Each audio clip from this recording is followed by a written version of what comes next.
रहीम अस्सलाम वालेकुम स्टूडेंट्स। बेटे कैसे हैं आप? खैरियत से हैं? तबीयत ठीक है आपकी?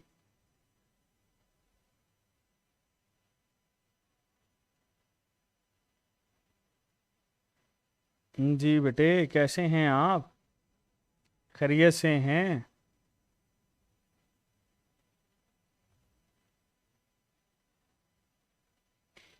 अच्छा जी।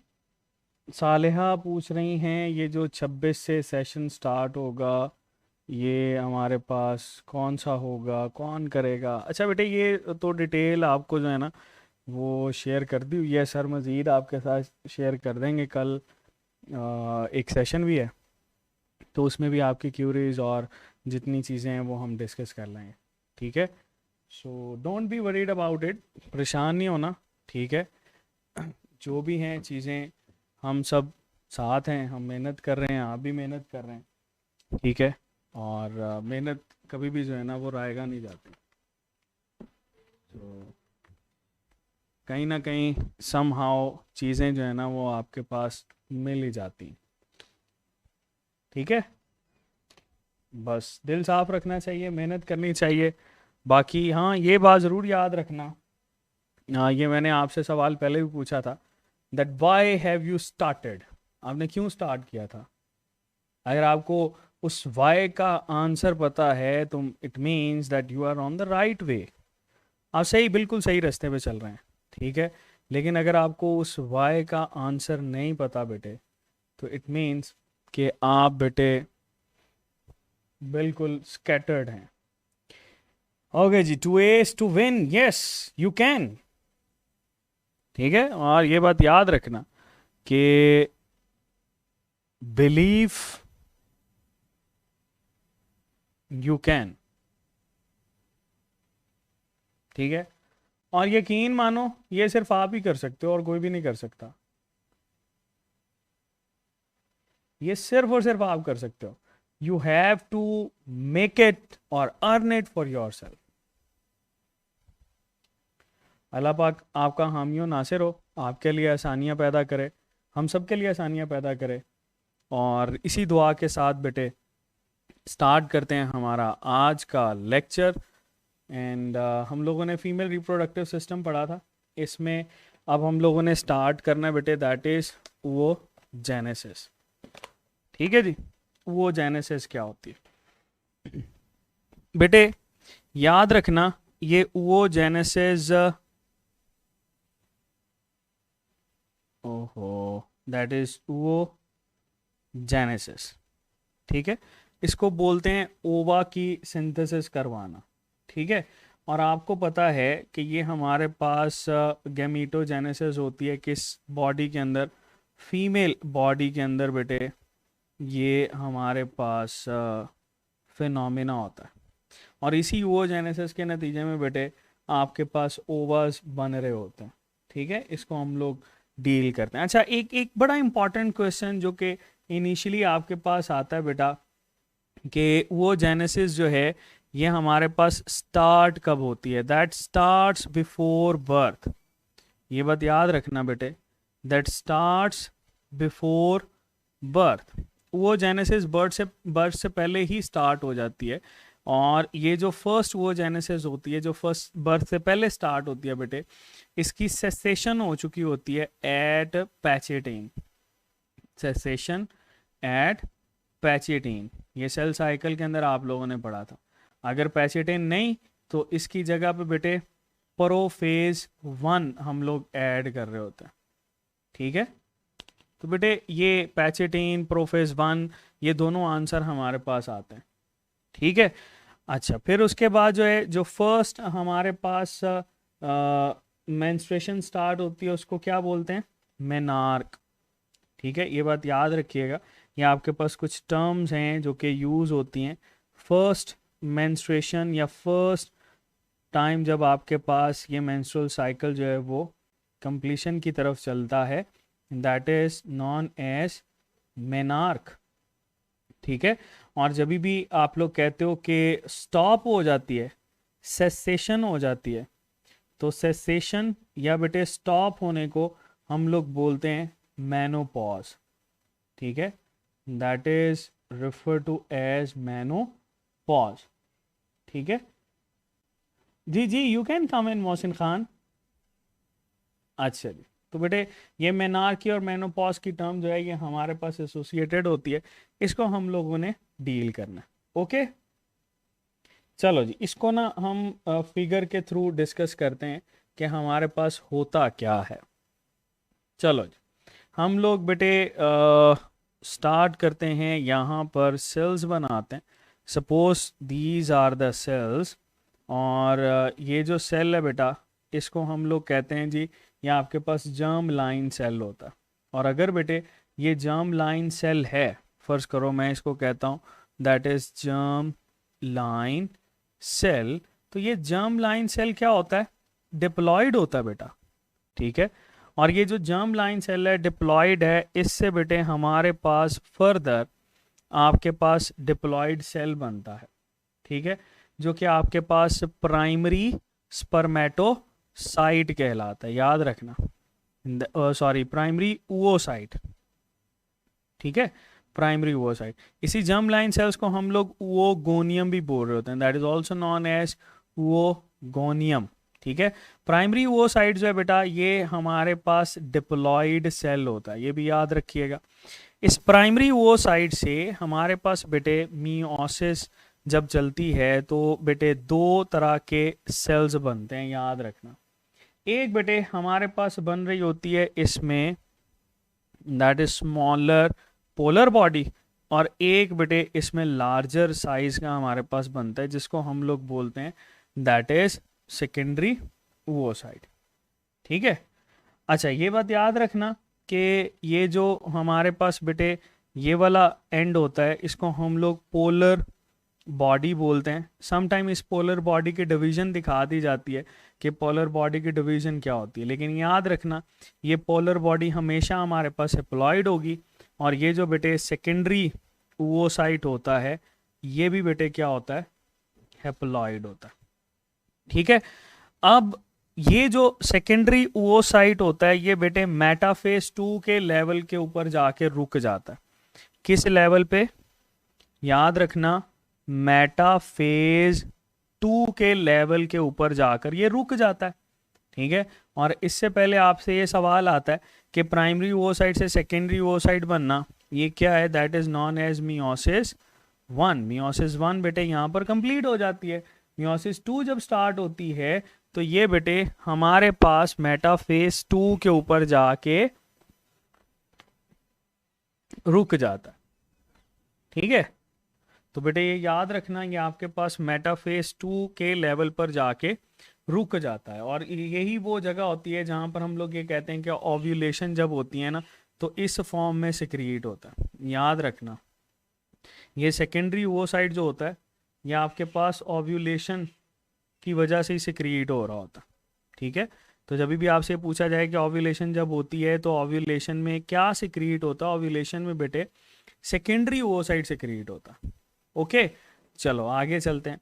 अगर बेटे हमारे पास ये सेकेंडरी oocyte जो है इसमें हम ये कहते हैं कि भाई यहाँ पर आके जो है ना स्पर्म की फ्यूजन हो जाती है, फर्टिलाइजेशन हम इसको बोलते हैं, जस्ट प्रायर टू फर्टिलाइजेशन। तो जैसे ही फर्टिलाइजेशन होती है बेटे ये फौरी तौर पर हमारे पास एक और पोलर बॉडी जो होती है उसको सिक्रीट करता है। ठीक है, there is the release of another polar body. ये जो पोलर बॉडी होती है बेटे ये हमारे पास सेकेंड पोलर बॉडी कहलाती है। ठीक है, that is known as second polar body, ये भी अप्लाइड होती है। और ये जो बेटे हमारे पास कहलाता है इसको हम लोग बोलते हैं ओवम। ठीक है, या बेटे ये हमारे पास डेफिनेट ओवम कहलाता है। ये ओवम या डेफिनेट बेटे ओवम हम इसको बोलते हैं। और बेटे ये हमारे पास हैप्लॉइड, जैसी फर्टिलाइजेशन होगी, ठीक है, अभी अभी ये मैजिकल टच होता है कि सेकंड पोलर बॉडी निकल जाती है और फिर ये जब दोनों मिल जाते हैं बेटा तो ये आपके पास जाइगोट बनाता है।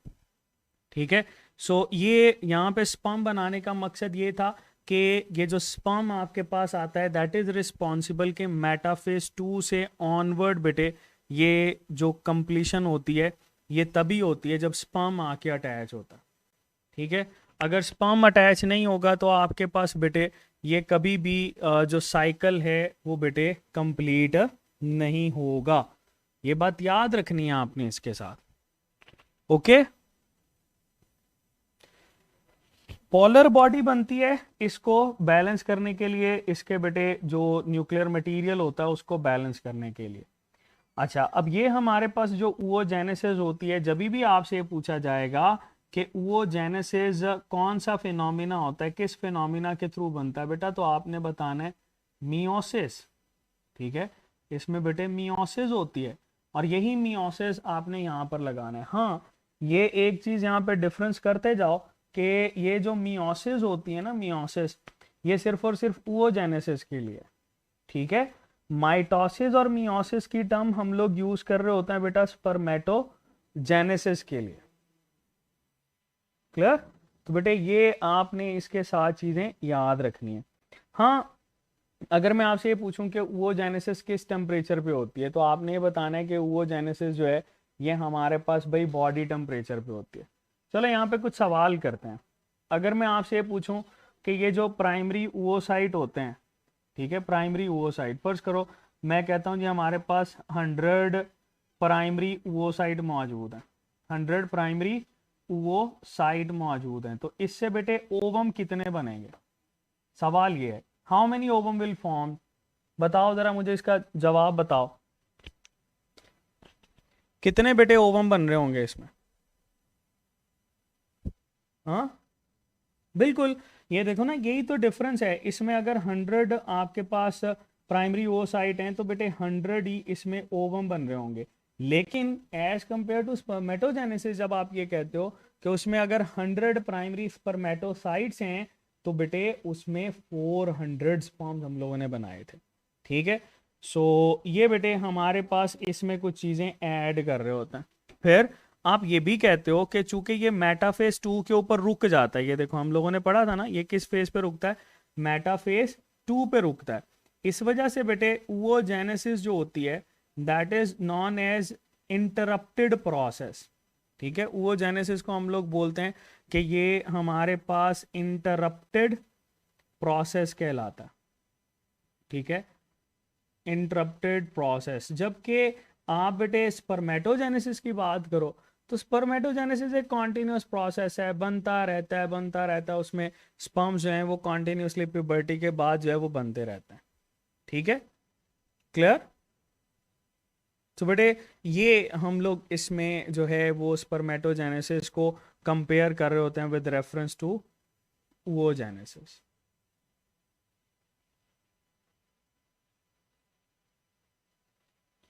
Oogonium into primary oocyte due to mitosis. हाँ बेटे, क्या करते हैं आप? ये तो सिलेक्शन होती है ना, सिलेक्शन का प्रोसेस होता है जिससे जो ओगोनियम होता है ये आपके पास स्पेसिफाइड सेल को डिवाइड करवाता है।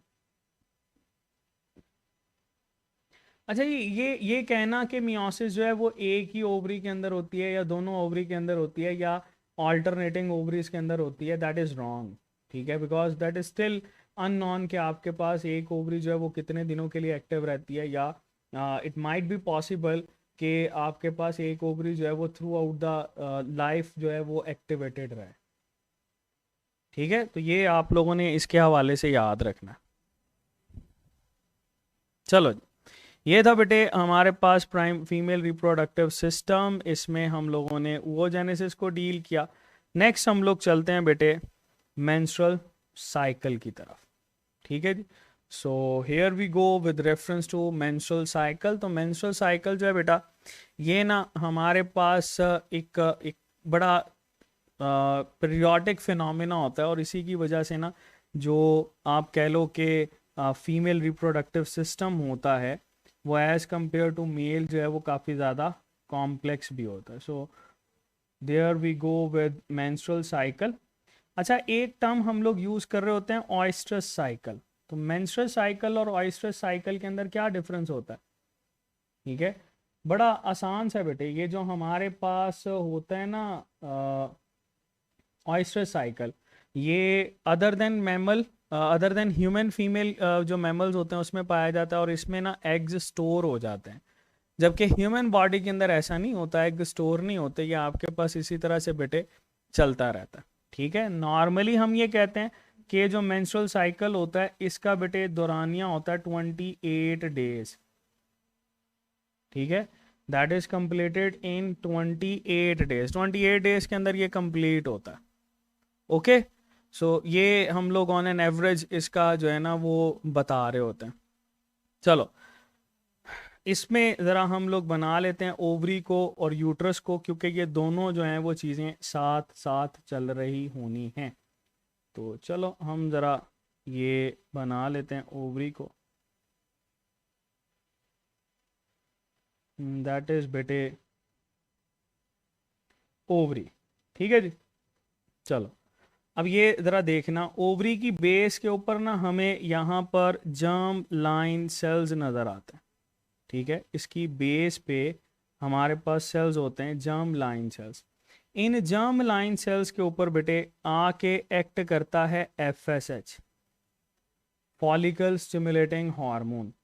ठीक है, ये याद रखना, जैसे ही फॉलिकल स्टिमुलेटिंग हार्मोन बेटे इसके ऊपर आके एक्ट करता है तो इस फॉलिकल स्टिमुलेटिंग हार्मोन की एक्टिविटी से यहाँ से बेटे हमारे पास ना ये फॉलिकल सिलेक्ट होना शुरू हो जाता है। ठीक है, फॉलिकल्स की फॉर्मेशन होना शुरू हो जाती है। So there is the formation of follicles, ये जर्म लाइन सेल्स है। और बेटे यहाँ से हमारे पास जो है वो एक फॉलिकल जो है वो सेलेक्ट होता है, बाकी के फॉलिकल्स जो होते हैं वो डीजनरेट हो जाते हैं। इसको हम लोग बोलते हैं follicle atresia, that is known as follicle atresia, जिससे बेटा आपके पास बाकी के सारे जो फॉलिकल्स होते हैं वो डीजनरेट हो जाते हैं। अच्छा, यहां पर ये भी सुन लो कि ये फॉलिकल होता क्या है। फॉलिकल बेटे आपके पास ना ये कॉम्बिनेशन होता है ये प्रोटेक्टिव सेल्स का। ठीक है, और इसके दरमियान में बेटे मौजूद होता है ओवा, जो कि सेकेंडरी ओवोसाइट की फॉर्म में मौजूद होता है।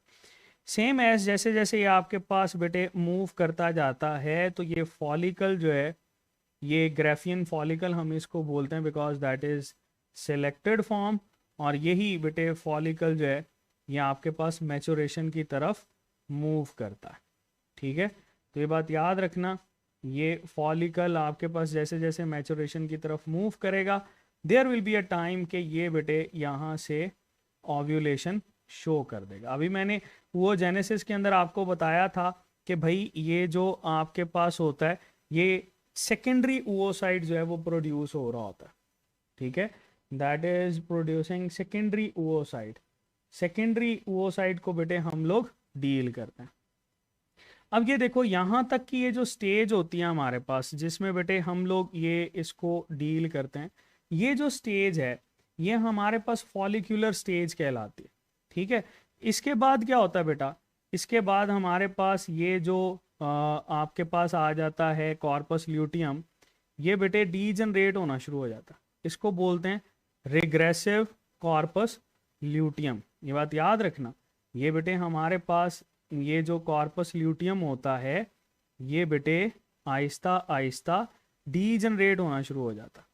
ठीक है, तो ये हम लोग इसको डील करते हैं। और ये जो आपके पास ओव्यूलेशन के बाद ये बाहर रिलीज होता है इसको पिक कर लेते हैं फिम्ब्रिये। ठीक है, इसको पिक कर लेते हैं फिम्ब्रिये। दोबारा से सुनो बेटे, हमारे पास ना ये दो चीजें हैं, कौन कौन सी। पहली जो फेज होती है इसको हम लोग बोलते हैं follicular phase, that is known as follicular phase.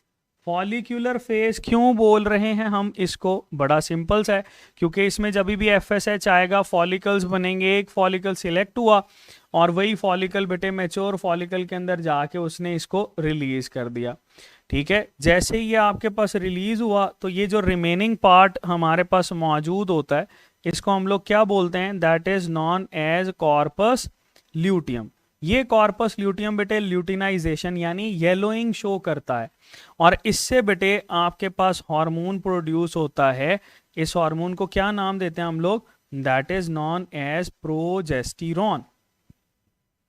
ठीक है, अच्छा, और यहां से बेटा ये जो आपके पास फेज होती है इस फेज को हम लोग ल्यूटियल फेज बोल रहे होते हैं, that is known as luteal phase.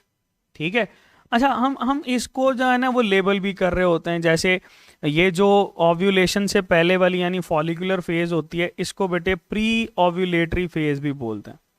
That is known as pre ovulatory phase, यानी ओव्यूलेशन से पहले वाली फेज।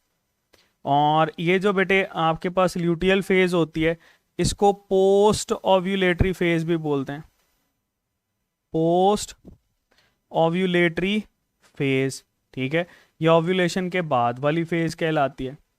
फिर हम इसी ल्यूटियल फेज को बेटे यूटेराइन फेज भी बोल रहे होते हैं। तो दैट इज क्वाइट सिंपल, जो कि बेटे इसमें हमारे पास चीजें आती हैं। अब दोबारा से फाइनल कॉल, इसमें हम लोग सारे के सारे हार्मोन को डील करेंगे। सबसे पहले बेटा रिकॉल कर रहा हूं, गौर से सुनिएगा। एफएसएच आता है पिट्यूटरी से, ये आके बेटे जर्म लाइन सेल्स के ऊपर एक्ट करेगा। यहाँ से बेटे आपके पास जो है ये फॉलिकल्स सिलेक्ट होंगे, इसमें से एक फॉलिकल जो है वो आगे चलता है, बाकी फॉलिकल एट्रीजिया। यहीं पर इसके इन्फ्लुएंस में बेटे एस्ट्रोजन हार्मोन जो होता है वो प्रोड्यूस होना शुरू हो जाता है। ठीक है, एस्ट्रोजन का लेवल इंक्रीज करता है तो एफएसएच का लेवल डिक्रीज करेगा। ये बात याद रखना, एस्ट्रोजन बेटे नेगेटिव फीडबैक देता है एफएसएच को। ठीक है, जैसे जैसे एफएसएच डिक्रीज होता जाता है तो बेटे हमारे पास there is an increase in the level of a hormone, जिसको हम लोग बोलते हैं एलएच। ये बेटे ल्यूटिनाइजिंग हार्मोन कहलाता है। इसका लेवल इंक्रीज होगा, ये आएगा, और यहाँ पे बेटे स्टेज आपके पास आएगी ओव्यूलेशन, और there will be the release of ova. ये बेटे हमारे पास किस फॉर्म में रिलीज होता है? सेकेंडरी oocyte की फॉर्म में रिलीज होता है। एंड ये जो आपके पास रिमेनिंग पार्ट होता है इसको बोलते हैं कॉर्पस ल्यूटियम। और बेटे यहाँ पर ये जो आप लोग आहिस्ता आहिस्ता इसको डीजनरेटिव की तरफ लेकर जाते हो, ये रिग्रेसिव कॉर्पस ल्यूटियम कहलाता है। That is regressive corpus luteum. ठीक है, तो यह आपके पास आहिस्ता आहिस्ता डीजनरेट होता है, और बेटे ये प्रिपेयर करेगा किसको? यूट्रस को। अच्छा जी, इसमें ओव्यूलेशन से पहले वाली जो फेज होती है इसको बेटे प्री ओव्यूलेटरी फेज बोलते हैं, और जो ओव्यूलेशन के बाद वाली फेज होती है उसको पोस्ट ओव्यूलेटरी फेज बोल रहे होते हैं। अच्छा, ये तो हमारे पास ओवरी के अंदर हो रहा होता है ना। इसी के पैरेलल अगर बेटे हम लोग देखें कि हमारे पास यहाँ पे ना एक फंक्शन परफॉर्म हो रहा होता है यूट्रस के अंदर, तो यूट्रस की अगर हम लोग लाइनिंग देखें तो यूट्रस की लाइनिंग आप लोगों ने याद रखनी है कि हमारे पास बेटे यूट्रस की जो लाइनिंग है that would be just like this. ठीक है, हमारे पास आ गई यूट्रस, और सपोज ये यूट्रस में एक साइड पे हम लोग इसके डेज लिख लेते हैं, और दूसरी साइड पे बेटे हम इसके बना लेते हैं दैट इज चलो इसके साथ बनाते हैं, that would be just like this. ठीक है,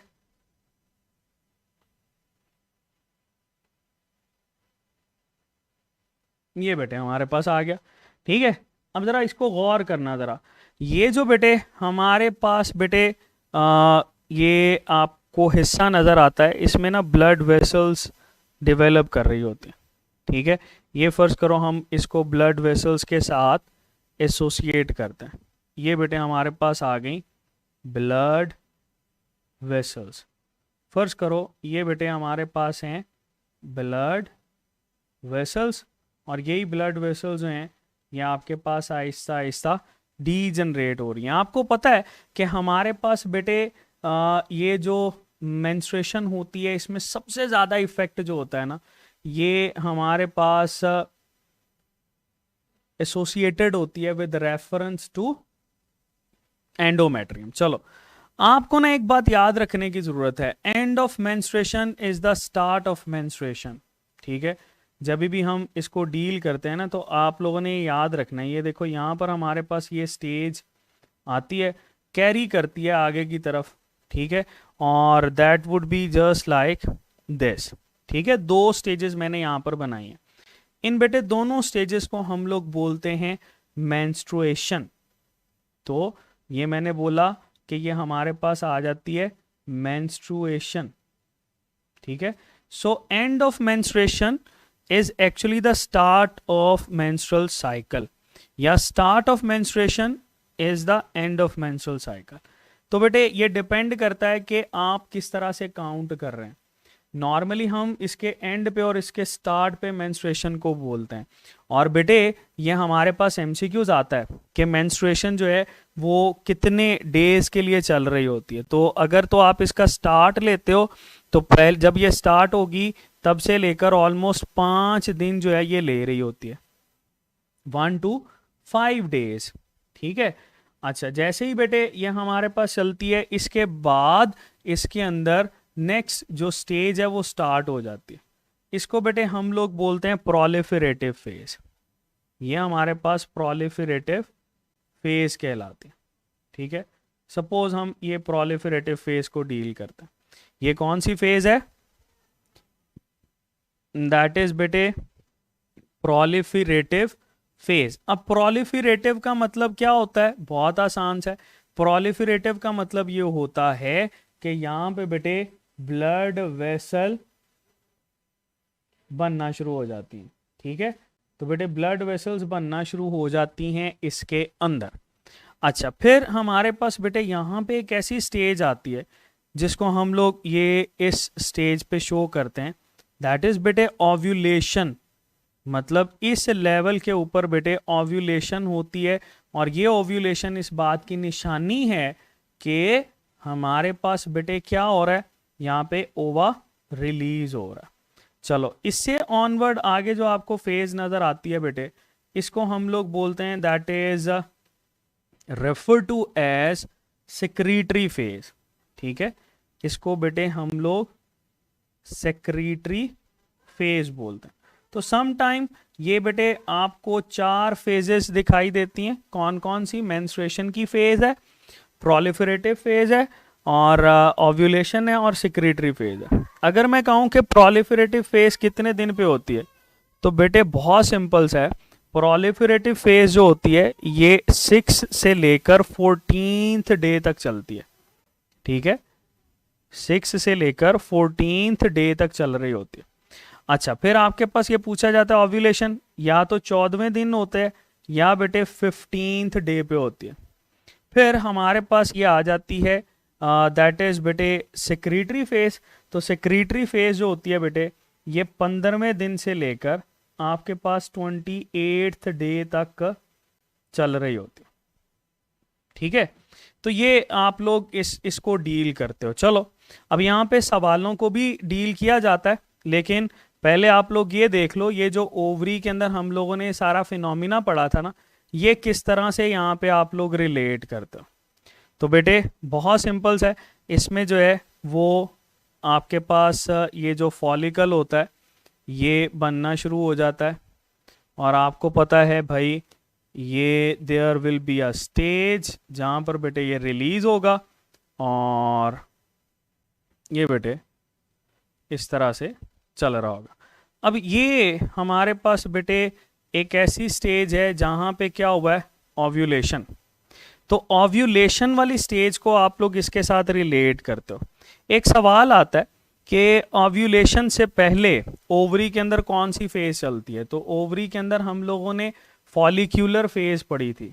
ओवरी के अंदर कौन सी फेज पढ़ी थी बेटे? हम लोगों ने फॉलिक्यूलर फेज पढ़ी थी। तो आप लोगों ने याद रखना है कि इसी बेटे ये जो हमारे पास आ जाती है प्रोलिफरेटिव से लेकर ये पैरेलल ओव्यूलेशन तक हमारे पास नजर आती है कौन सी? Follicular phase. ठीक है। तो बेटे ये एमसीक्यूज आता है कि फॉलिक्यूलर फेज किस फेज के पैरेलल होती है। Follicular phase is parallel as that of proliferative phase. ठीक है। और फिर हमारे पास एक और सवाल आता है कि ये जो भाई हमारे पास सेक्रेटरी फेज होती है ये किसके पैरेलल होती है? Secretory phase is parallel to बेटे ल्यूटियल फेज। ये हमारे पास ल्यूटियल फेज के पैरेलल होती है। तो ये आपको कुछ स्टेजेस नजर आती है। ठीक है। सो बहुत इजी सा है बेटे। ठीक है। आप लोगों ने इसको इसके साथ याद रखना। ओके। चलो, ये देखो, ये हमारे पास इसमें साइक्लिक एक्टिविटी को हम लोग देख रहे होते हैं कि साइक्लिक एक्टिविटी जो है वो कौन कौन सी है। अच्छा, अब चलते हैं इसमें से सवालों की तरफ कि कौन सा सवाल जो है वो हमारे पास पूछा जाता है। आपने बेटे सिंपल ये याद रखना है कि किस फेज के ऊपर कौन सा हार्मोन जो है वो ज़्यादा होगा। ठीक है, तो हम ज़रा इन हार्मोन्स को ना डील करेंगे, लेकिन इसको हमें जो है वो चाहिए कि हम इसको थोड़ा सा नीचे कर लें।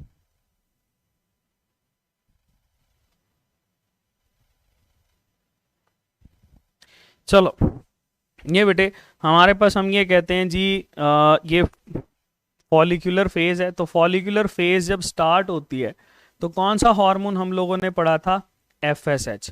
तो FSH को हम बना लेते हैं भाई ये इसके साथ ब्लू कलर के साथ। ये बात याद रखना, FSH का लेवल जो है ये आपको फॉलिकुलर फेज के अंदर ज़्यादा नज़र आएगा। ठीक है, ये कौन सा है? FSH। ठीक है, जैसे जैसे ये आपके पास कम होगा तो ये ग्रीन कलर वाला, यानी आपके पास बेटे ये एस्ट्रोजन जो है वो इंक्रीज होना शुरू हो जाएगा। ये आ गया एस्ट्रोजन। अच्छा, फिर आपके पास ये आता है कि जब भी ओव्यूलेशन होती है तो कौन सा ज़्यादा होगा। तो बेटे ये याद रखना, ओव्यूलेशन के लेवल के ऊपर हमेशा हमारे पास LH इंक्रीज होगा। ये LH को शो करता है। और ल्यूटियल फेज के अंदर बेटे हमें हमेशा ये प्रोजेस्टेरॉन नज़र आएगा। तो आपने सिंपल ये याद रखना है कि किस फेज के अंदर कौन सा हार्मोन जो है वो ज़्यादा होगा। ठीक है, इसी से ही बेटे सवाल आते हैं। तो चलो रिलेट करते हैं। अगर मैं ये कहूँ कि हमारे पास भाई ओव्यूलेशन के ऊपर कौन सा हार्मोन जो है वो ज़्यादा प्रोड्यूस होगा, तो आप लोगों ने बताना है भाई सर इस पे हमारे पास प्रोड्यूस होगा LH। ठीक है, अगर मैं ये कहूँ कि ओव्यूलेशन के बाद कौन सा ज़्यादा प्रोड्यूस होगा, तो आप लोगों ने कहना है चूंकि कॉर्पस ल्यूटियम बन जाता है, इस वजह से कॉर्पस ल्यूटियम बनने की वजह से हम लोग ये कहते हैं कि प्रोजेस्टेरॉन बढ़ जाता है। ठीक है, और उससे पहले एस्ट्रोजन और FSH।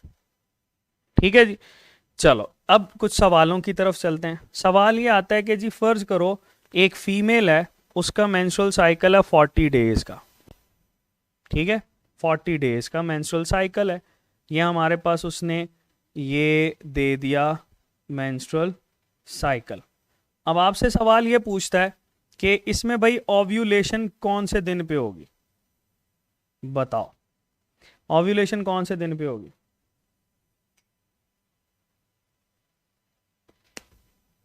बताओ भाई, ओव्यूलेशन कौन से दिन पे होगी?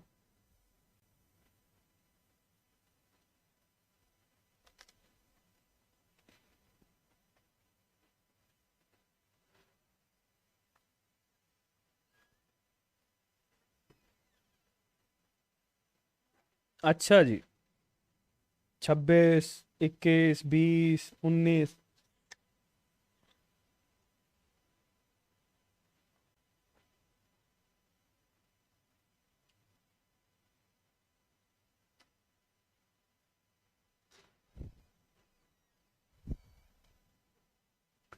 बेटे बहुत सिंपल सा है, आपने क्या करना है, ये देखो ये जो सेक्रेटरी फेज होती है ना, सेक्रेटरी फेज के लिए हमेशा आपने 14 डेज रखना है, हमेशा 14 दिन की होती है। ठीक है, ये देखो आपके पास कितने डेज का साइकिल है? 40 डेज का। इसमें से आप माइनस कर दो ये 14, बाकी क्या बचेगा? 26। तो 26 डे के ऊपर जो है ये ओव्यूलेशन हो रही होगी। सिंपल। ठीक है, चलो एक और करते हैं। अगर वो आपको कहता है भाई हमारे पास 32 डेज का जो है ये मेंस्ट्रुअल साइकिल है, तो ओव्यूलेशन कौन से दिन पे होगी? बताओ, ओव्यूलेशन कौन से दिन पे होगी? बिल्कुल, ये देखो ना, इसमें से 14 माइनस करोगे क्या बचेगा हमारे पास? 18। तो 18th डे पे जाके बेटा ये ओव्यूलेशन शो करेगा। ओके, सो ये बेटे आपके पास इस तरह का क्वेश्चन आता है। So you have to answer. आपने सिंपल क्या करना है, जो सेक्रेटरी फेज होती है इसको हम लोग कांस्टेंट फेज बोलते हैं, इस वजह से बेटे यहाँ पर आपके पास क्या होता है, 14th को हम टोटल मेंस्ट्रुअल डेज पे माइनस कर देते हैं। ठीक है जी, तो ये इस तरह के क्वेश्चन हमारे पास पूछे जाते हैं, ये आप लोगों ने इसके साथ याद रखना। हो जाएगा, हो जाएगा। चलो जी। अच्छा, एक और चीज़ सुनो, हमारे पास बेटे जब भी ओव्यूलेशन होती है ना, तो ओव्यूलेशन के डे के ऊपर ना बॉडी टेम्परेचर बढ़ जाता है, याद रखना। ये भी ऐड कर लो अपने नोट्स के अंदर कि ओव्यूलेशन के डे पे 1 to 2 डिग्री सी जो बॉडी टेम्परेचर होता है वो बढ़ जाता है।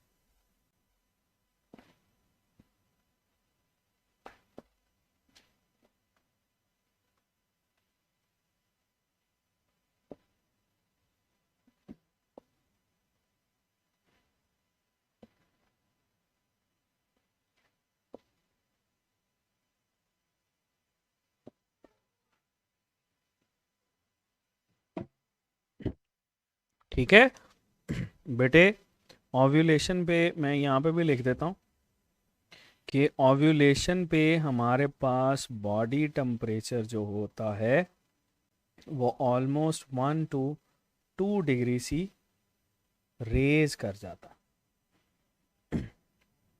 ठीक है जी, तो बेटे ये आप लोगों ने याद रखना है। और जब भी ये यूट्रस की डेवलपमेंट होती है, यहाँ पे हम लोगों ने पढ़ा था पेन रिसेप्टर्स भी डेवलप होते हैं, तो टेम्पररी पेन रिसेप्टर्स होते हैं। सो ये बेटे हमारे पास था मेंस्ट्रुअल साइकिल। चलो जी आगे चलते हैं। हमारे पास बेटे इन विट्रो फर्टिलाइजेशन है। ठीक है जी, बताओ, टेस्ट ट्यूब बेबीज भी हम लोग इसको बोलते हैं ना, that is in vitro fertilization. ठीक है, ये हमारे पास क्या है, ये बेटे in vitro fertilization. In vitro fertilization को हम लोग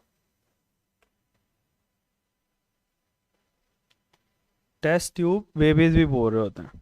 ठीक है, जैसे सरोगेसी एक टर्म सुनी होगी आपने कि सरोगेसी क्या होती है। ठीक है, तो सरोगेसी हमारे पास एक ऐसी टेक्निक होती है बेटा जिसमें ओवा और स्पर्म किसी और का होता है, और आपके पास बेटे क्या करते हैं, उसको किसी और बॉडी के अंदर इम्प्लांट कर रहे होते हैं।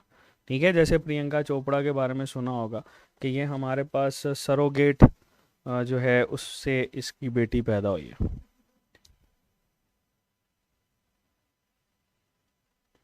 इन विट्रो फर्टिलाइजेशन बेटे, इसके अंदर जो सबसे पहला स्टेप है ये हमारे पास होता है आइसोलेशन ऑफ एग्स। ठीक है जी, दैट इज बेटे आइसोलेशन ऑफ एग्स आ जाते। ठीक है, तो आपके पास ना इसमें किया क्या जाता है, सपोज ये हमारे पास है बेटे ओवरी। ठीक है, फर्ज कर लो हम ये कह देते हैं कि जी ये हमारे पास है ओवरी, तो इस ओवरी के ऊपर ना बेटे ड्रग्स पुट ऑन किए जाते हैं। ठीक है, ड्रग्स को किया जाता है जिससे ये ओवरी जो होती है ये आपके पास एक्टिव हो जाती है। अब आपसे ये पूछा जाता है कि भाई ये ड्रग्स किस तरह के हो सकते हैं, डेफिनेटली एफएसएच लाइक होंगे, क्योंकि एफएसएच ज़्यादा होने से ओवरी की एक्टिविटी बढ़ जाती है, ताकि इससे जो है वो आपके पास एग्स जो हैं वो बनना शुरू हो जाए। तो जब भी आपके पास यहाँ से बेटे फॉलिकल्स बनना शुरू होंगे, ठीक है, तो वो फॉलिकल्स को जो है वो सेपरेट कर लिया जाता है, they get separated from the body. तो जैसे ही ये बॉडी से बेटे सेपरेट होते हैं तो हमारे पास सेकंड स्टेप होता है, that is collection of sperms. ठीक है, ओवा को कलेक्ट करना जो है ये थोड़ा सा डिफिकल्ट टास्क होता है क्योंकि ये डिसकॉन्टिन्यूस प्रोसेस है। फिर कलेक्शन ऑफ स्पर्म्स, स्पर्म्स बेटे एसोसिएटेड होते हैं with reference to male body. ठीक है, और इनको जो है आप इजीली ऑन द एजेक्यूलेशन जो है ये बेटे सीमन रिसीव करते हो, और ये जो सीमन होता है इसमें से स्पर्म जो है वो आप लोग सेपरेट कर लेते हो। ठीक है, स्पर्म्स आ गए, ओवा आ गया। अब क्या करते हैं बेटा, इसकी फर्टिलाइजेशन। ठीक है, नेक्स्ट स्टेप हमारे पास आ जाता है, दैट इज बेटे फर्टिलाइजेशन। फर्टिलाइजेशन को सिनगैमी भी बोलते हैं, बड़ा सिंपल सा प्रोसेस है। इसके अंदर क्या होता है भाई, इसके अंदर बेटे आपके पास ये ओवा, सपोज ये हमारे पास आ गया ओवा, और बेटे ये हमारे पास आ गया दैट इज स्पर्म। तो ओवा और स्पर्म की ना ये फ्यूजन होती है, इस फ्यूजन के नतीजे में हमारे पास बेटे यहाँ पे बनता है एक जाइगोट। ठीक है, there is the formation of zygote, तो जाइगोट डेवलपमेंट हो जाती। ठीक है, जब भी ये जाइगोट बेटे 8 सेल स्टेज पे आता है, that came at 8 cell stage. तो बेटे 8 सेल स्टेज के ऊपर जैसे ही आता है तो इसको ना इम्प्लांट कर देते हैं फीमेल बॉडी के अंदर। ठीक है, सो दैट इज इम्प्लांटेशन। तो ये बात याद रखना, ये बेटे हमारे पास इसमें काम है। अच्छा, ये इम्प्लांटेशन कैसे कर रहे होते हैं, इम्प्लांटेशन कर रहे होते हैं कैथेटर के थ्रू। ठीक है, कैथेटर लेते हैं और इस कैथेटर को बेटे पुट करवाते हैं यूट्रस के अंदर, और यूट्रस में जाके बेटा इसको रिलीज करते हैं। So this will be refer to as implantation. ये बेटे हमारे पास इम्प्लांटेशन कहलाता है। ठीक है जी,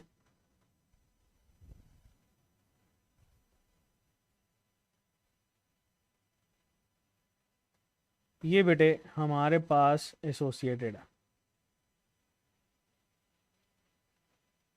चलें जी, ये बेटे आपके पास आ गया इन विट्रो फर्टिलाइजेशन, और डेफिनेटली उसके बाद जो है वो नॉर्मल फिनोमिना चलेगा, और जो बॉडी है, बेबी है, डेवलपमेंट के बाद बॉडी से पास आउट हो जाए।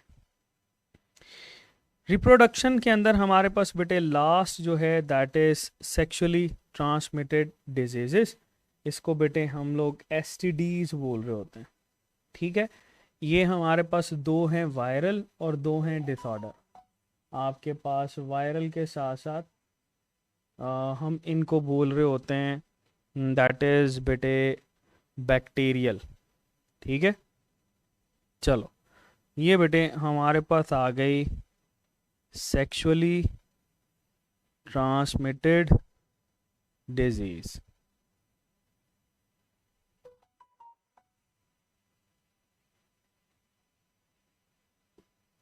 Sexually transmitted diseases. ओके, तो बेटे ये सेक्सुअली ट्रांसमिटेड डिजीजेस हम लोगों ने डील करनी है। यहाँ पर आप बना लें टेबल, हम इसको ना एक टेबल की फॉर्म में डिस्कस करते हैं, बिकॉज ये सेक्सुअली ट्रांसमिटेड डिजीज़ जो है ना आपके पास फिर बेहतर तरीके से डिस्कस हो जाएंगी।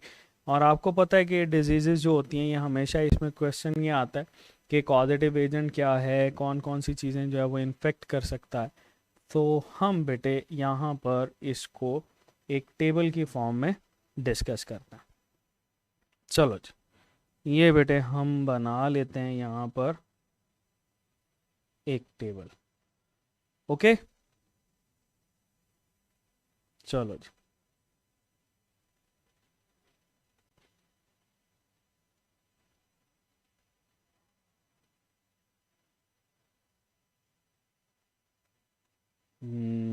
जी हम बना रहे हैं टेबल। अच्छा मुझे बताएं आप सबकी तैयारी कैसी जा रही है, घर में को टाइम दे रहे हो पढ़ाई को कि नहीं दे रहे? देना भी चाहिए भैया आपको, पढ़ाई को टाइम दोगे तो बेटे कुछ चीज़ें बेहतर होंगी।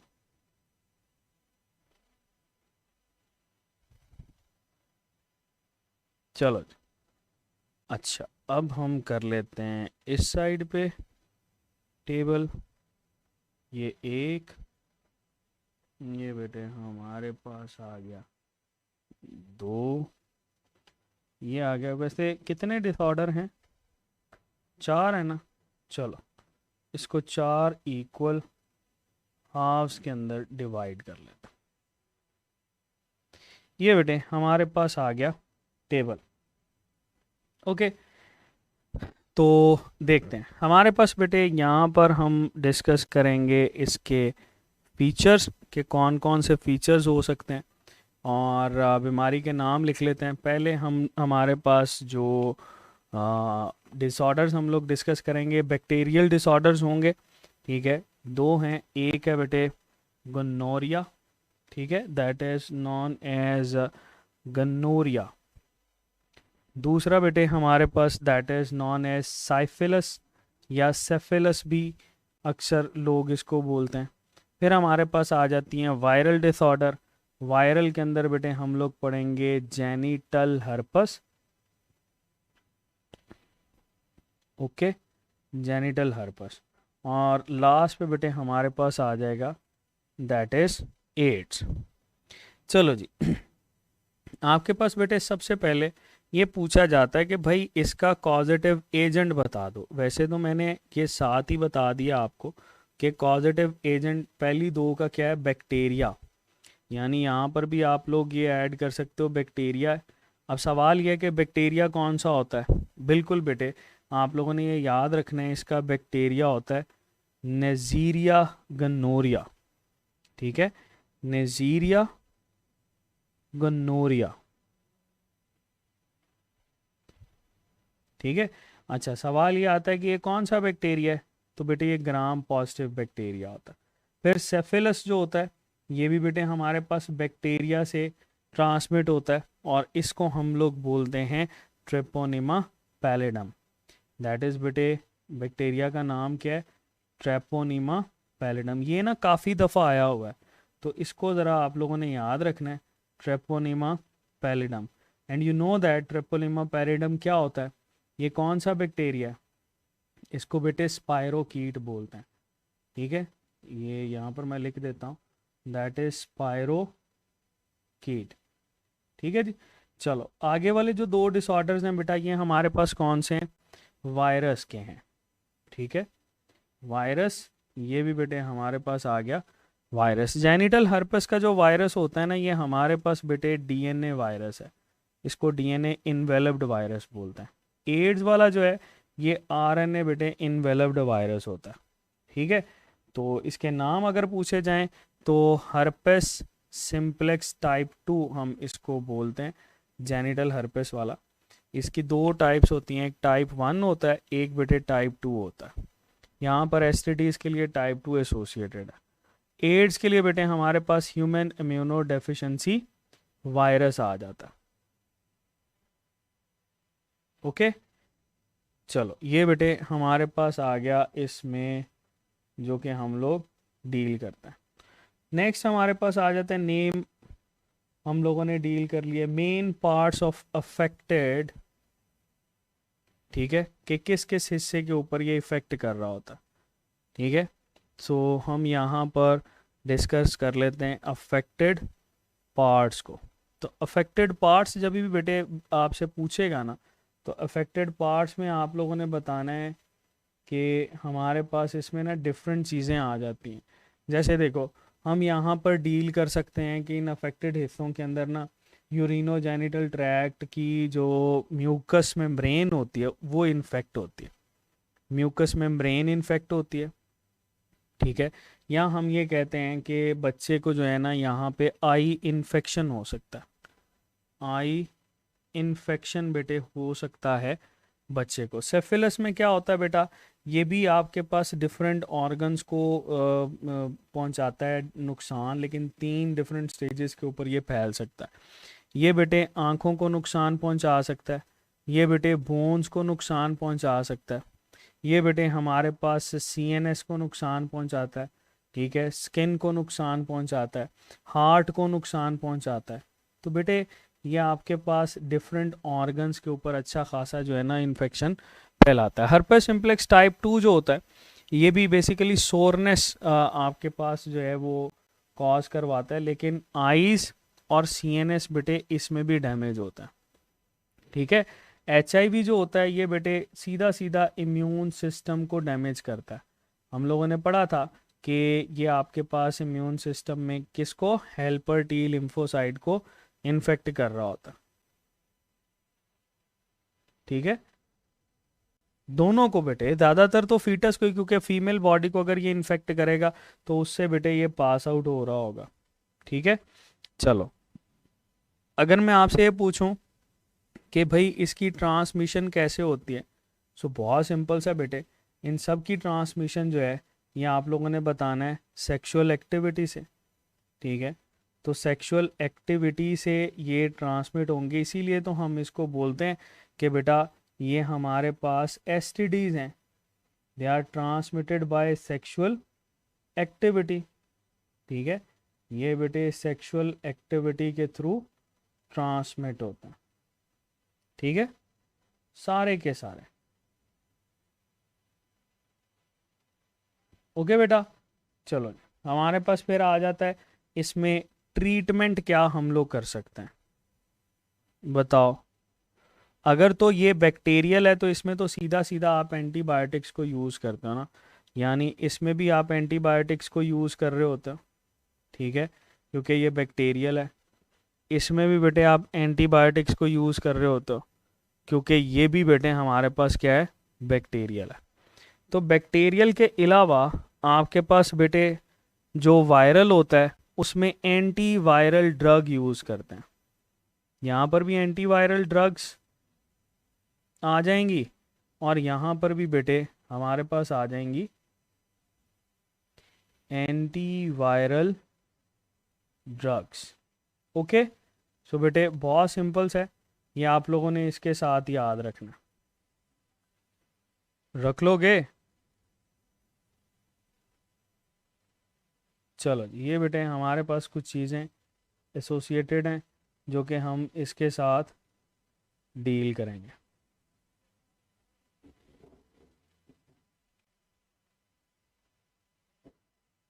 ये था बेटे हमारे पास डिसऑर्डर्स जिसको हम लोगों ने डिस्कस किया।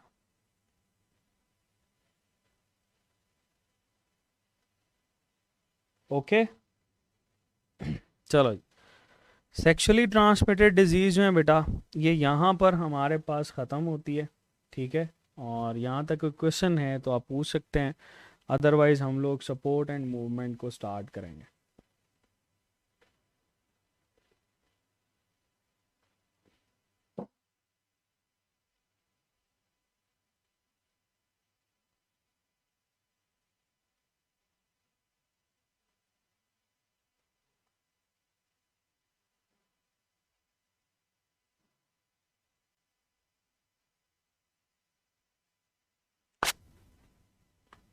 पोलर बॉडी बेसिकली दो वजूहात से बनती है। पहला तो ये हमारे पास जो है इसके क्रोमोसोम को बैलेंस करने के लिए, दूसरा बेटे ये आपके पास इक्वल नंबर ऑफ जो जेनेटिक मटेरियल होता है उसके लिए। ठीक है मियाँ अज़र, ये याद रखना।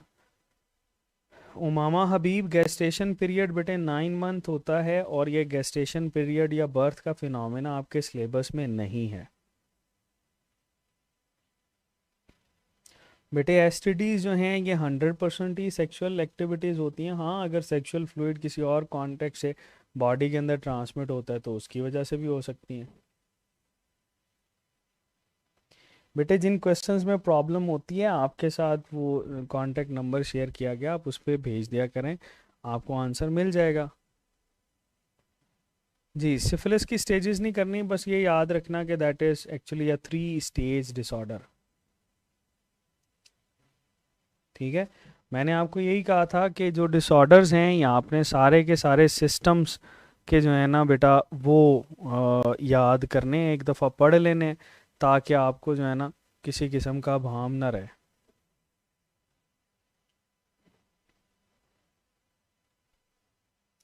ओके, बिल्कुल रिया बेटे, ये 8 सेल स्टेज के ऊपर ही आपके पास ट्रांसमिट होता है जाइगोट इन विट्रो फर्टिलाइजेशन के अंदर।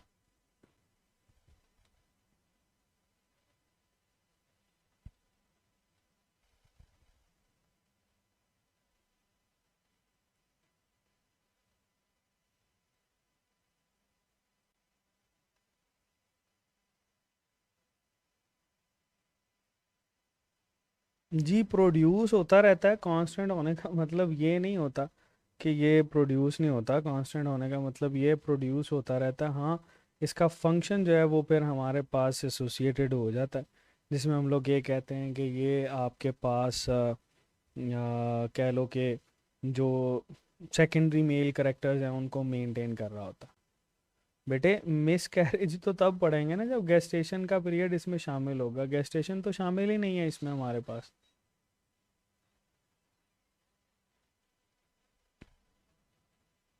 ठीक है।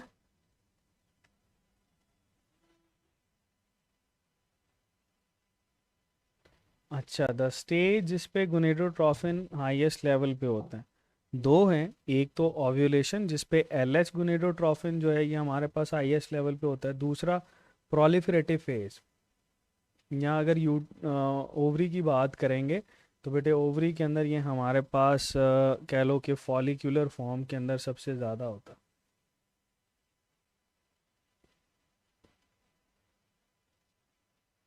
ठीक है।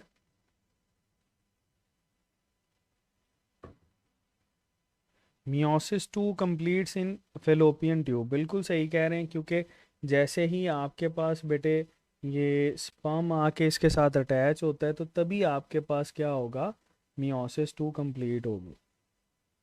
जोना पेल्यूसिडा और कोरोना रेडिएटा आपने सिंपल ये याद रखना है कि ये प्रोटेक्टिव लेयर हैं, इसको हम डिस्कस नहीं करेंगे।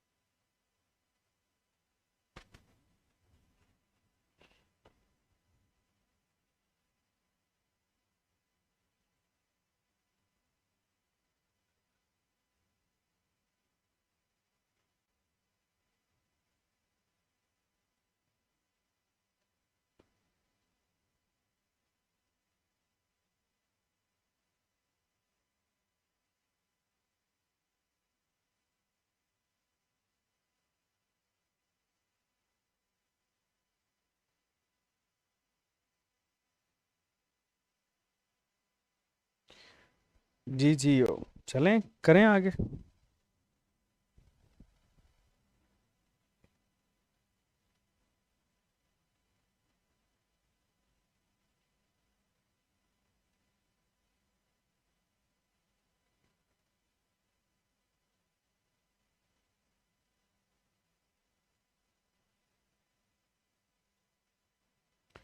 चलें जी बेटे, हमारे पास नेक्स्ट जो है ये हम लोगों ने डिस्कस करना है स्केलेटल सिस्टम को।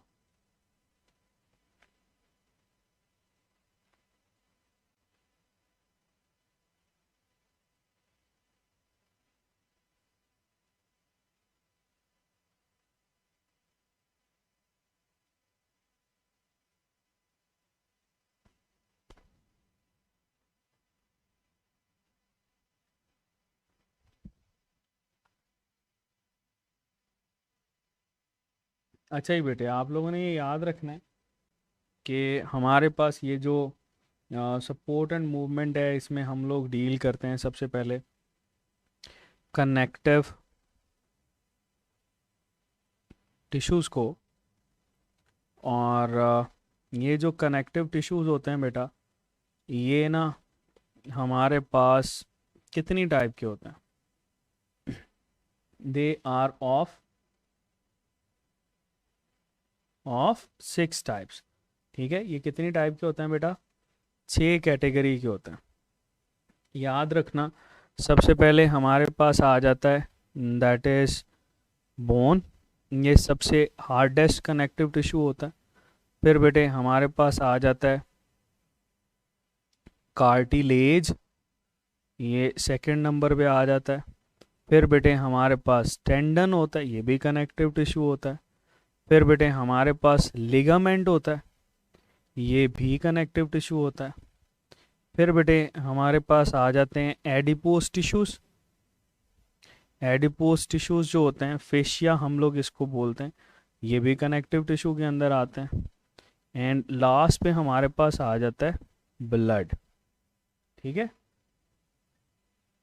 तो ये बेटे हमारे पास कनेक्टिव टिश्यूज़ हैं। हाँ, ये क्वेश्चन आता है कि जी हमारे पास हार्डेस्ट कनेक्टिव टिश्यू कौन सा होता है, तो आप लोगों ने सीधा सीधा ये बताना है कि भाई ये जो हमारे पास बोन होती है ना, इस बोन को हम लोग बोलते हैं हार्डेस्ट कनेक्टिव टिश्यू।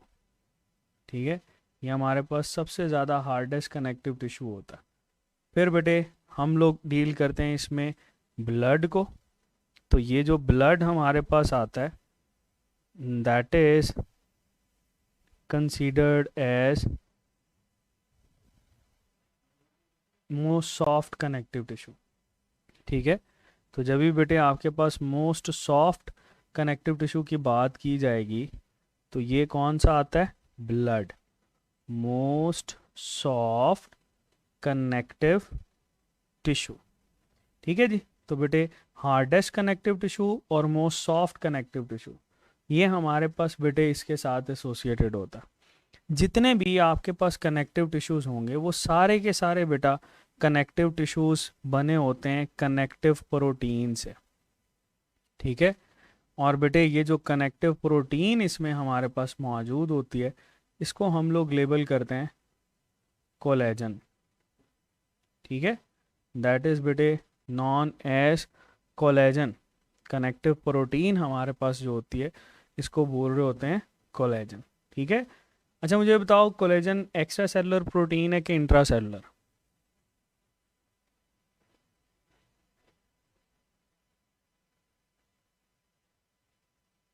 बताओ, कोलेजन एक्स्ट्रा सेलुलर है कि इंट्रा सेलुलर?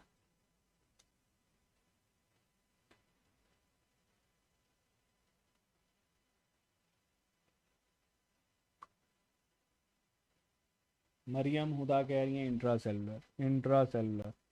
अच्छा,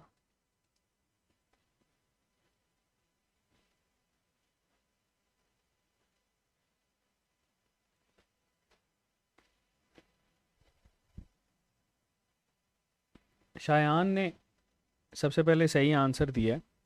ये जो बेटे कोलेजन होती है ना, ये हमारे पास एक्स्ट्रा सेलुलर प्रोटीन होती है, that is extra cellular protein. ठीक है, और ये कनेक्टिव प्रोटीन होती है। ये देखो, जिस जिस स्ट्रक्चर में ये पाई जाती है ना वो हमारे पास कनेक्टिव कहलाता है। सपोज हम ये कहते हैं कि जी ये हमारे पास ना एक फ़र्ज़ कर लो ऑस्टियोसाइट है, हम इसको नेफ्रॉन की तरह से ही बनाते हैं। ठीक है, इसके साइड पे ना आपको ये स्पेसेस नज़र आती हैं, इन स्पेसेस को हम लोग बोलते हैं लेक्यूना। ठीक है, यहाँ पर बेटे आपको जो है ना ये कनेक्टिव प्रोटीन के फाइबर्स नज़र आते हैं, they are just like this. ये कनेक्टिव प्रोटीन के बेटा फाइबर्स होते हैं। ठीक है, ये जो कनेक्टिव प्रोटीन है दैट इज बेटे नॉन एज कोलेजन, और इसके सेंटर में बेटे हमारे पास न्यूक्लियस नज़र आता। ओके हो गया, कोलेजन प्रोटीन जो कि एक्स्ट्रा सेलुलर प्रोटीन है, कनेक्टिव प्रोटीन है, और बेटे इसकी जो स्पेसिस होती हैं उसको लेक्यूना बोलते हैं, ये सेल की, और ये बेसिकली इसको स्ट्रेंथ प्रोवाइड कर रही होती है। ठीक है, तो ये बात बेटे आप लोगों ने याद रखनी है इसके साथ कि ये हमारे पास इसको स्ट्रेंथ प्रोवाइड करता है।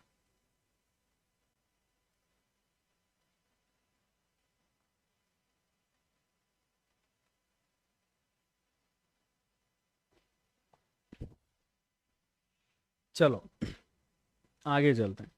ये जो बेटे बोन होती है, इस बोन को हम लोग डिस्कस करने के लिए जा रहे हैं, और बोन के लिए ना एक टर्म यूज़ की जाती है ऑस्टियो। बोन के लिए टर्म यूज़ होती है दैट इज़ बेटे ऑस्टियो। ठीक है, ऑस्टियो का मतलब होता है बोन, और जब भी आप इसके साथ ऑस्टियोलॉजी की टर्म यूज़ करते हो इसका क्या मतलब है कि आप बोन को डील कर रहे हो, that you are dealing bone. ये जो ऑस्टियो है ना बेटा, ये टर्म बड़ी इंपॉर्टेंट है क्योंकि ये आपको बताएगी कि आप किस सेल को डील कर रहे हो। देखो हमारे पास बेटे एक होते हैं ऑस्टियो ब्लास्ट सेल्स, एक होते हैं बेटे osteo osteocytes. Osteocytes mature bone cells को बोलते हैं। और एक बेटे हमारे पास होते हैं ऑस्टियोक्लास्ट सेल्स। ठीक है, ऑस्टियोब्लास्ट, ऑस्टियोसाइट और ऑस्टियोक्लास्ट सेल। ये जो बेटे हमारे पास ऑस्टियोब्लास्ट सेल्स होते हैं ना, इन ऑस्टियोब्लास्ट के अंदर जो न्यूक्लियस होता है बेटा, ये हमारे पास साइज में बड़ा होता है। और इन सेल्स को हम लोग बोलते हैं forming cells. They are known as forming cells. ठीक है जी। और ये जो बेटे हमारे पास ऑस्टियोसाइट्स होते हैं, ये कुछ यूं हमारे पास स्टार शेप्ड स्ट्रक्चर के अंदर आ जाते हैं। इनकी शेप जो है वो वेरी करती है। और ये बेटे इनका न्यूक्लियस। फिर हमारे पास आते हैं ऑस्टियोक्लास्ट सेल्स। ये जो ऑस्टियोक्लास्ट होते हैं बेटा, इसमें नंबर ऑफ न्यूक्लियस हमारे पास ज़्यादा होते हैं। ठीक है, इनके हम लोग डिसॉल्विंग सेल्स भी बोलते हैं। और ये आपके पास बेटे पूछा जाता है कि जो डिसॉल्विंग सेल्स होते हैं, इनके अंदर नंबर ऑफ न्यूक्लियस कितने होते हैं? तो बेटे इनमें नंबर ऑफ न्यूक्लियस 3 to 5 होते हैं। 3 to 5 न्यूक्लियस पर सेल हमारे पास मौजूद होते हैं। जब भी फॉर्मिंग सेल और डिसॉल्विंग सेल्स का बैलेंस रहेगा ना, तो हड्डी बेटे आपके पास मेंटेन्ड रहेगी। अगर ये आपके पास बैलेंस डिस्टर्ब होगा तो हड्डी की फॉर्मेशन जो है वो भी हमारे पास डिस्टर्ब्ड हो जाएगी। ओके, चलो ये सेल्स आप लोगों ने बेटे इसके याद रखने हैं। चलो हम लोग ज़रा एक एक बोन को बनाकर देखते हैं ताकि उसके ऊपर चीज़ों को अप्लाई कर सकें। सपोज बेटे ये हमारे पास आ गई एक बोन। ठीक है जी, ये बेटे बोन। अब बोन में ना आपको इसके टर्मिनल एंड्स के ऊपर कुछ ग्रोइंग सेल्स नज़र आते हैं। ठीक है, मुझे बताओ ये जो हमारे पास हिस्से होते हैं जिनको ग्रोइंग सेल्स बोलते हैं, ये क्या कहलाते हैं? ठीक है, जैसे ये हमारे पास ग्रोइंग सेल है, जैसे ये हमारे पास इसका हिस्सा होता है। ठीक है, ये इन हिस्सों को हम लोग बोलते हैं एपीब्लास्ट। एपीब्लास्ट।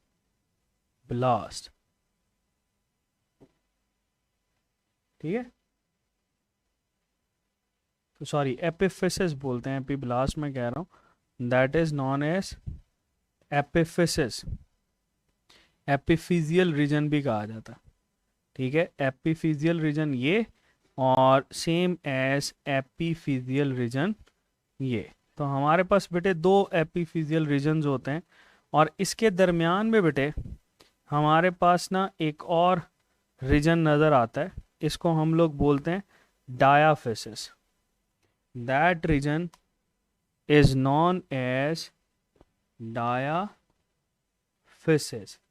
या डायाफिजियल रीजन भी हम लोग बोल रहे होते हैं। ठीक है, अब बेटे ये पूरी बोन के ऊपर आपको ना एक कनेक्टिव लेयर नज़र आती है इस तरह से। ठीक है, ये बेटे इसको कवर करके रखती है। क्या बोलते हैं हम इसको? That will be refer to as periosteum. ये बेटे हमारे पास कहलाती है पेरीऑस्टियम। पेरीऑस्टियम का मतलब होता है अराउंड द बोन। ठीक है, ये बेटे हमारे पास around the bone, epiphyseal and डायाफिसिस और पेरीऑस्टियम। पेरीऑस्टियम बेटे। ठीक है जी, तो बेटे ये आप लोगों ने इसके हवाले से याद रखना है। यही बोन होती है बेटे जो कि आपके पास एंडोस्केलेटन का हिस्सा बनाती है। ये हमारे पास बोन है और इस बोन को एंडोस्केलेटन का हिस्सा बोलते हैं। इसमें आपके पास बेटे कॉम्पैक्ट बोन और सॉफ्ट बोन भी आ जाती है। तो हम यहाँ पर अगर इसके हिस्से को क्लासिफाई करें, थोड़ा सा बड़ा करके बोन बनाएं अगर, तो बेटे ये बोन हमारे पास कुछ यूं शो होगी। ठीक है, इसका जो एंटीरियर एंड होगा that would be just like this. ठीक है, आउटर पार्ट को हम लोग बोलते हैं कॉम्पैक्ट बोन। तो बेटे ये जो कॉम्पैक्ट बोन होती है ये हमारे पास हार्ड बोन भी कहलाती है। That is also known as hard bone. और बेटे इसके ऊपर ब्लड वेसल्स नहीं होती, there are no blood vessels, इसी वजह से हम इसको ए वेस्कुलर पोर्शन भी बोलते हैं। और बेटे ये जो इनर एंड होता है इसको हम लोग बोलते हैं कनेक्टिव, ठीक है, या सॉफ्ट, ठीक है, या कैंसिलस बोन, ठीक है। अच्छा, ये वो वाला हिस्सा होता है जहाँ पे बेटे आपको ब्लड वेसल्स नज़र आती, so that is the area जो कि रिस्पॉन्सिबल होता है फॉर ब्लड वेसल्स, ठीक है। और बेटे इसी जो आपके पास स्पॉन्जी बोन होती है या कनेक्टिव प्रोटीन, हम इसको कनेक्टिव जो बोन है वो बोल रहे होते हैं, तो ये स्पॉन्जी सॉफ्ट या कैंसिलस बोन के अंदर जब ब्लड वेसल्स पाई जाती हैं तो हम लोग ये कहते हैं that is responsible for haemopoiesis. Haemopoiesis क्या था? फॉर्मेशन ऑफ ब्लड, ठीक है, formation of blood.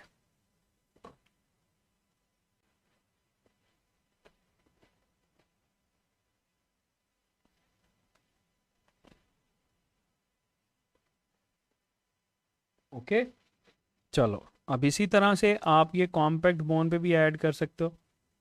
Compact bone जो होती है बेटा, ये हमारे पास डेपोजिशन होती है कैल्शियम की और फॉस्फेट की, तो इसमें कैल्शियम फॉस्फेट डिपॉजिट होता है। ओके, तो बेटे ये हमारे पास आ गया कॉम्पैक्ट बोन और स्पॉन्जी बोन। अगर मैं आपसे पूछूं कि कॉम्पैक्ट बोन का काम क्या है, तो बड़ा सिंपल सा है। ये बेटे आपके पास मसल को जो है ना वो अटैच करवा रही होती है, ठीक है। और अगर आपसे ये पूछा जाए कि कोलेजन की कौन सी टाइप ये बना रही से मिलकर बनी होती है, तो कोलेजन टाइप 2, ठीक है, कोलेजन टाइप 2 बेटे ये आप लोगों ने इसके साथ ऐड करना है।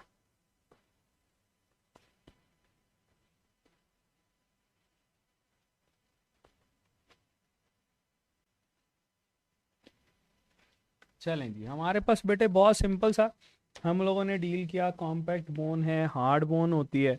कॉम्पैक्ट बोन जो होती है ये अटैचमेंट साइट शो करती है मसल के लिए, और स्पॉन्जी बोन जो होती है इसमें बेटे ब्लड बन रहा होता है।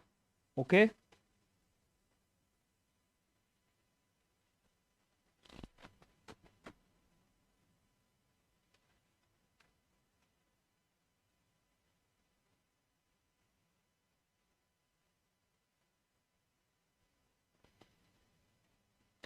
ओके जी बेटे, ये था हमारा आज का टॉपिक जिसको हम लोगों ने डिस्कस किया। बाकी हम लोग कार्टिलेज और कार्टिलेज से रिलेटेड जो चीज़ें हैं इसको हम लोग डील करेंगे विद रेफरेंस टू एंडोस्केलेटन।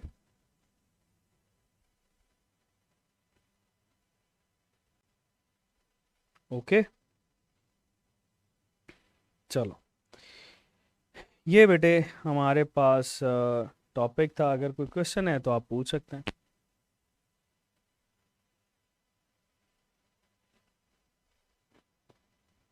कल हम लोग ये सपोर्ट एंड मूवमेंट को जो है बेटे वो डील करेंगे।